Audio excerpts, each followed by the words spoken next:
प्रमोद सिंह जी उपस्थित हैं यहाँ, सीडी शर्मा जी हैं, मिथिलेश कुशवाहा जी, हमारे उपस्थित सभी धीरेन्द्र जी, उपस्थित सभी एनडीए के हमारे नेतागण, सबका अभिनंदन है। आज हम लोग आरा के इस प्रेस कॉन्फ्रेंस में आए हुए हैं। विशेष परिस्थिति यह है, सबसे पहले मैं तो आभार व्यक्त करूंगा बंगाल की जनता को कि उन्होंने प्रचंड बहुमत से भारतीय जनता पार्टी को जीत दिलाने का काम किया है और बंगाल को बांग्लादेश बनने से रोकने का काम किया है। और विशेष रूप से मैं अभिनंदन करना चाहता हूं अपने नरेंद्र मोदी जी, अपने माननीय अमित शाह जी का, अपने राष्ट्रीय अध्यक्ष नितिन नवीन जी का, और बिहार के जितने भी कार्यकर्ता वहां गए और काम किए, सबका अभिनंदन है कि सबके मेहनत और प्रयासों से, और बंगाल की जनता का भी अभिनंदन है कि उसने प्रचंड बहुमत दिया भारतीय जनता पार्टी को। और बिहार में अभी पिछले नवंबर को जो बिहार की जनता ने और ख़ासकर बिहार की महिलाओं ने जो बहुमत की सरकार दी है, उसका भी विस्तार होने वाला है। परसों विस्तार होगा, उसमें हमारे जो देश के वरिष्ठ नेतागण आने वाले हैं। और बिहार का जो इमेज है पूरे देश में बहुत अच्छा बना हुआ है और उम्मीद करते हैं कि हमारे जो शीर्ष नेतृत्व है वो भी परसों हम लोग के बीच में आएगी। और आज आरा आने का विशेष कार्य यह है कि मैं राज्यसभा का सांसद जो चुनाव हुआ, उसमें चुनाव जीतने के बाद, मैं पहली बार चुनाव जीतने के बाद अपने इस ज़िले में, जहां मेरे पिताजी का जन्मस्थली है, इस ज़िले में आया हूं। और मेरा भी कर्मभूमि रहा है आरा, मैं अज्ञाओं का विधायक रहा हूं।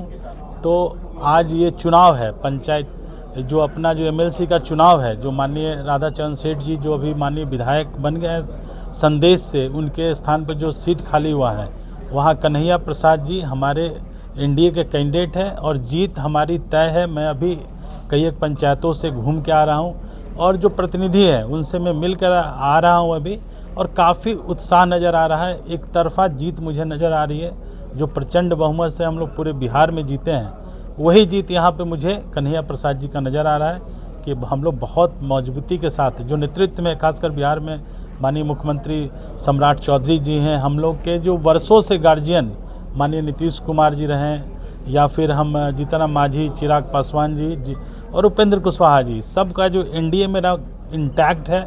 और सब हमारे शीर्ष नेतृत्व यहाँ आरा में आकर प्रचार में भी आए हुए हैं और आने वाले समय में आएंगे भी। और हम लोग बहुत प्रचंड बहुमत के साथ इस सीट को जीतने जा रहे हैं। राहुल गांधी आरोप लगा रहे हैं 100 सीट चोरी की है, आप लोग चुनाव आयोग से मिलकर क्या कहिए? देखिए, राहुल गांधी जी उम्र में तो अब 60 साल होने वाले हैं, लेकिन अभी दिल और दिमाग से बच्चे हैं। उनको चाहिए कि विपक्ष की भूमिका में अच्छी भूमिका करनी चाहिए, लेकिन अभी भी उम्र 55-60 के हो गए, लेकिन अपने को नौजवान ही बूझते हैं। उनको इस देश के प्रति कोई सिंपैथी नहीं है। जब भी देश मुश्किल में पड़ता है तो वो देश के खिलाफ ही चले जाते हैं। आपने देखा होगा ऑपरेशन सिंदूर जब चल रहा था तो वो पाकिस्तान के प्रवक्ता के रूप में बयानबाजी कर रहे हैं। तो उनकी बातों को इस देश की जनता नकार चुकी है। टीएमसी ने भी सरकारी एजेंसियों के दुरुपयोग की बात कही है। देखिए, वहाँ की जनता आप देख सकते हैं कि पहली बार बंगाल में बहुत शांतिपूर्वक चुनाव हुआ है। कोई कहीं भी किसी बूथ पे कोई गड़बड़ नहीं हुई है, कहीं दंगा नहीं हुआ है, कहीं कोई मौतें नहीं हुई। जब टीएमसी जब मजबूत हुआ करती थी तो वहाँ पे किस तरह हत्याएं होती थी। और ख़ासकर मैं बोलता हूँ कि वहाँ पे जो पिछड़े और दलित समाज के लोगों की हत्याएं होती थी बंगाल में, इस बार एक भी कहीं ऐसी कोई घटना नहीं हुई है। और जनता निष्पक्ष होकर अपने पोलिंग बूथों पर गई है और वोट डाली है। ये आरोप लगाना गलत है कि हमने कुछ किया है। वो निष्पक्ष चुनाव हुआ है और हम जनता के वोटों से वहाँ पर भारतीय जनता पार्टी जीत कर आई है। राज्यसभा सांसद बनने के बाद पहली बार भोजपुर की धरती पर पहुंचे हैं और पार्टी ने आपको एक दायित्व सौंप दिया एमएलसी उपचुनाव में जीत दिलाने को लेकर, क्या कहेंगे इसको?